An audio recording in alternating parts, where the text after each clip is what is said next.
All right, Robs, I'm back with book plates of today, which I have not read in a week because I've started 5 other books like I'm psychotic, but we're back.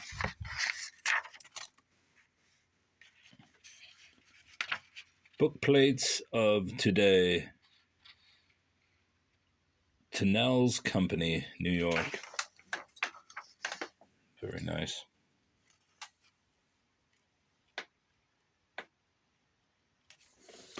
The Architect as a Book Plate Designer by Willis Steele. It's a nice one. Because I'm scratching my leg and holding the camera, bouncing it everywhere.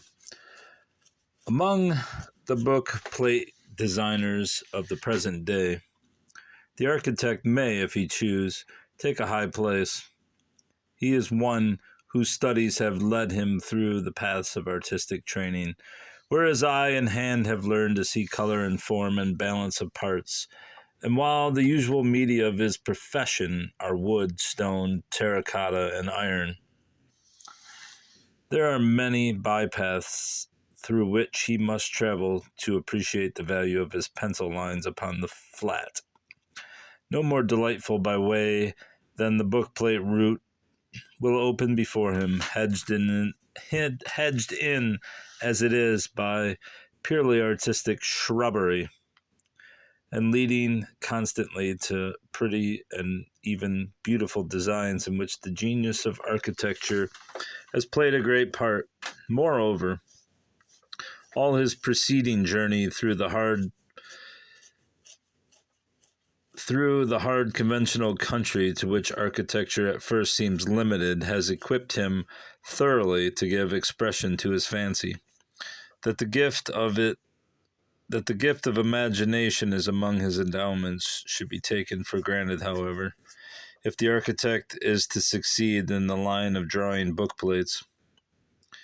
Fancy and imagination being in his mental equipment, the architect can rest his mind in no more delightful fashion than by giving them full scope in this gem-like art.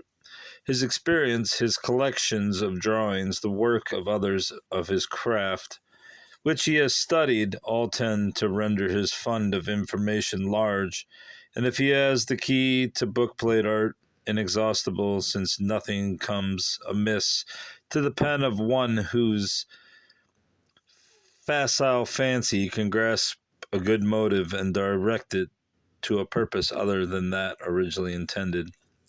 In the early days of art,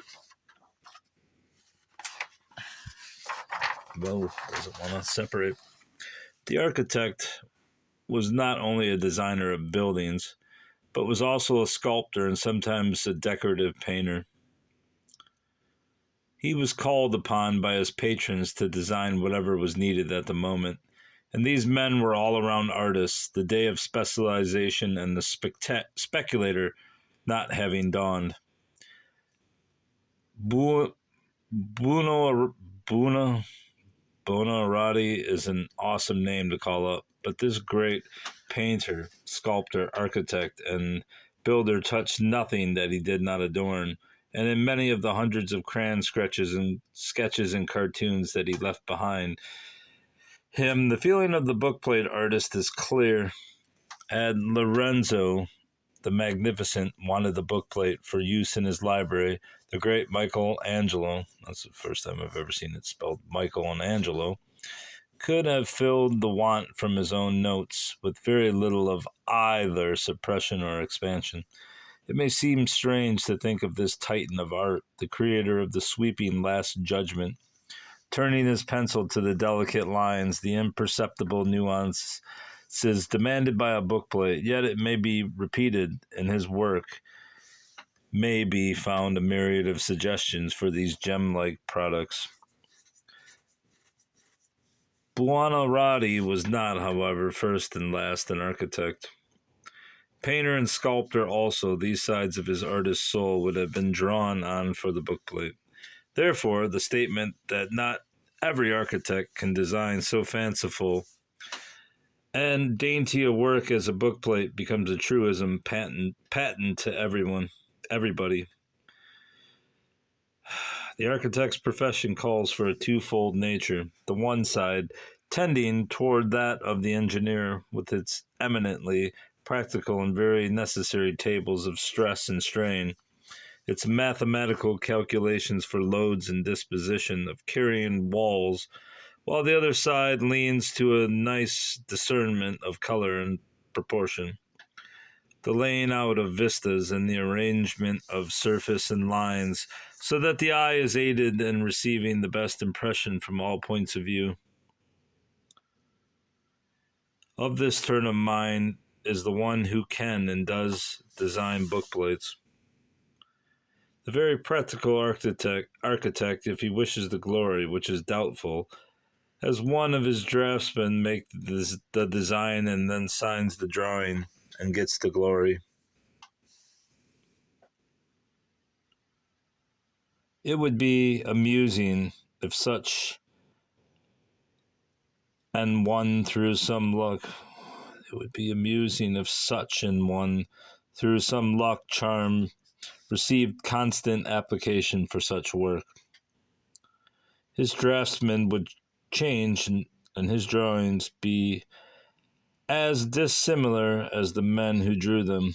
Possibly the signature would lead the long-suffering public to think him very versatile. Here's that bookplate before we switch pages. It is not of this class of architect that we write. It is of him who is half painter or sculptor and who loves his pen and pencils, and delights in the personal expression of his ideas. He finds that his way of seeing things is more to his liking than any way of any other man. He sees the infinite beauty of nature and loves her shifting pictures in the clouds. Then, too, he must have the ability to clearly comprehend the half-formed ideas of him whose plate he undertakes to draw. This is not always an easy matter. There are but few in the world who can formulate their ideas, much less invent a picture without first seeing it. Here the architect has perhaps an advantage over the purely imaginative artist, since the average man does not know the difference between the classic period and the Gothic, the Napoleon era, and the modern German Renaissance. Of the architects who have obtained unquestioned recognition in this exquisite art, Thomas Tryon, that plate we just saw, is among those whose work is especially prized. His adaptation of architectural forms to the confined space of the bookplate shows the work of a man who has command of his tools and knowledge, and despite the narrow confines of the field, his work is not at all cabined or cribbed. The illustrations accompanying this essay are taken rather at random from among Mr. Tryon's designs, but they will convey to those unfamiliar with his work a fair idea of its scope and treatment. His first design was a plate for his father, an ornate armorial design, the name being set up in type at the base. The plate for Miss Anna M. Fellows. Let's go back and show it.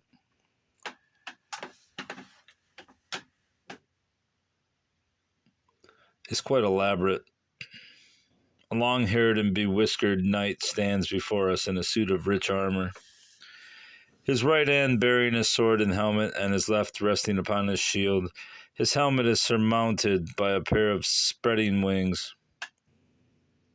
The design is backed by a rambling rose bush on which is hung the motto ribbon. Mr. Frank Poole is obviously a lover of the drama. In an oval window set in masonry is a Roman gentleman, laurel-crowned, reading, this must be it, I think, from a large volume. I don't think that is it.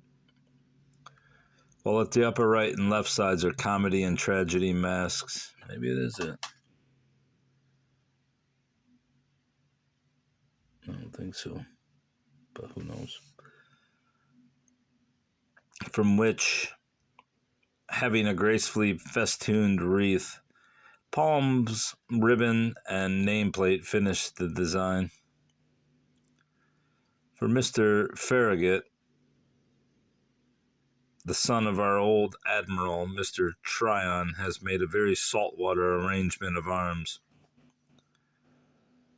The shield is surmounted by a quaint ship, and the bearers are dolphins. Is that this previous one?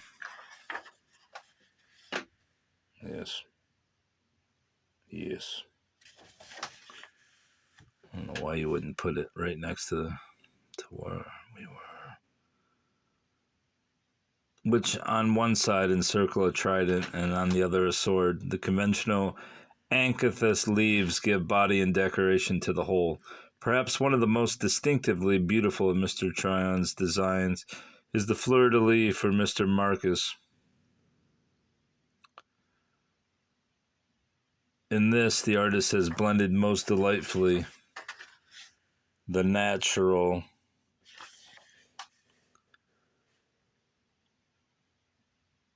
and the heraldic flower, and has produced a gem of which one never tires.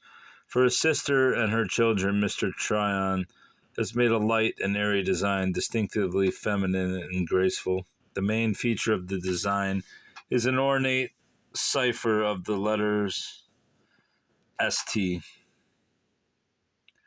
On the ribbon below the name is shown. This is changed to the names of Mrs. Stone's 3 daughters for their individual use. The plate reproduced here is that of one of Mrs. Stone's daughters. The design is for the Boys Club. The design for the Boys Club is surmounted by the American eagle perched upon the globe, and the flag of our country is draped over the tablet bearing the lettering. This plate has been reproduced both by photo process and copper plate. Of the 3 color plates reproduced, the first was made for Mr. A.W. Brunner and has for piece de resistance a very ingenious monogram set in an oval frame. For bearers, there are 2 graceful palms, and the keystone is surmounted by a pile of books and a classic student's lamp. The base of the design is relieved by a pleasing arrangement of anthus leaves. The plate for Miss Cox is a seal-like design, dignified yet dainty, and would be entirely in place in all kinds of volumes. The plate for Mr. Steele quite speaks for itself and makes the sportsman feel wildly for the trigger of his gun. The buck and doe silhouetted against the yellow of evening, and the reflection in the stream are a delight. 3 of Mr. Tryon's designs have been engraved by Mr. E.D. French, the famous sovereign plates being 2 and 1 for Mr. Havenmeyer being the 3rd. This plate for Mr. Havenmeyer is indicative of the owner's collection of Washingtoniana and is surrounded by several of the well-known portraits of the father of his country, while at the top is a small view of Mount Vernon. The portraits and views are interwoven with foliage and ribbon and form a frame in which Mr. Havemeyer's arms are displayed. The sovereign plates, which were made in 1895 for the library of Mr. M.C.D. Borden's yacht, are of great richness, the first, or crown design, being especially so. This one did not please the owner, who had a second one made surmounted by an eagle instead of a crown. This is simpler in treatment and not so decorative as the earlier design. These plates were both cut on the copper by Mr. French, who treated them in a very sympathetic manner and brought out in clear relief the ideas of the designer. Mr. Tryon's production has not been great, reckoned by the number of plates made, but as his work is never done hurriedly or slightingly, it carries an air of finished dignity and worth that gives it what? It carries an air of finished dignity and worth that gives it its lasting qualities. I don't know what that means. As he usually has one or two plates in hand to which he adds a few lines and a few thoughts from time to time, we may still expect pleasant surprises in this miniature art from his workshop. I don't know which one this is, but this is nice.